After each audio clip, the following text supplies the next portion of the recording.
Good morning. This is Father Stephen Kelly from St. John's Church in Detroit.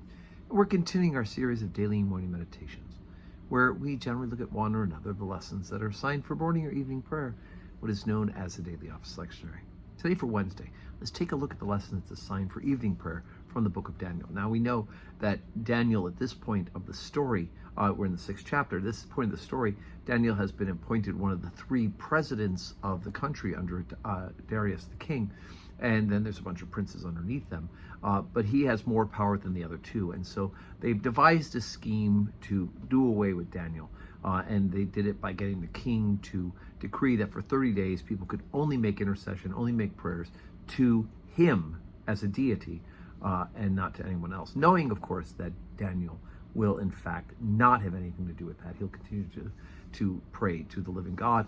And sure enough, they trap him, they hear him, they accuse him to the king, and the king, because of the laws of the Persians and the Medes, cannot go back on his word, and he has to suffer the consequence, which is he has to be thrown into the lion's den. This is one of those great stories that people have heard about Daniel in the lion's den. So we're on chapter number 6, beginning at verse 16. Then the king commanded, and they brought Daniel and cast him into the den of lions. Now the king spake and said unto Daniel, Thy God, whom thou servest continually, he will deliver thee.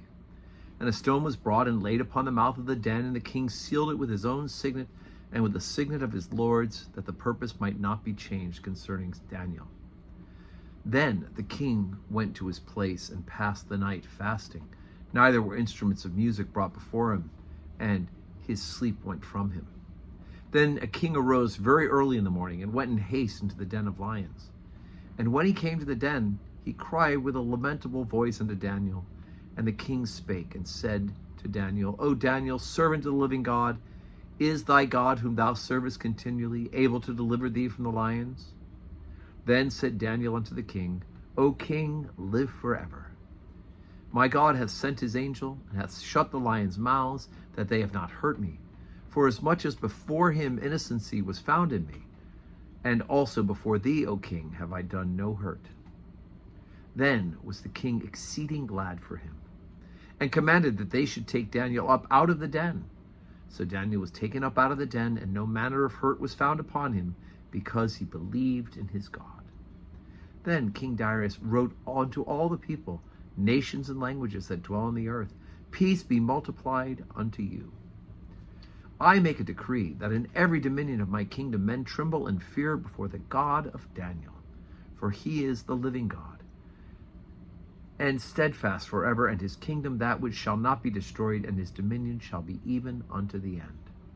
He delivereth and rescueth, and he worketh signs and wonders in heaven and in earth, who hath delivered Daniel from the power of the lions. So here we hear a wonderful episode of this. Of course, the reading that's assigned for evening prayer does leave a little bit out, leaves a verse out, but we can go with that. But here Daniel has proven that he is the man in the right, and that there is only one true and living God in heaven, and that is, of course, the God of Abraham, Isaac, and Jacob. And of course, the turnaround here is that for a period of time, Darius has commanded the people of Babylon to begin to worship the living God.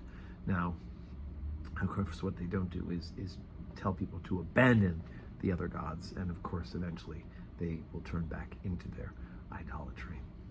So anyway, today is Wednesday, and we do have evening prayer at 4 o'clock, Holy Communion at 12:15. I hope you can join us for either or both of those.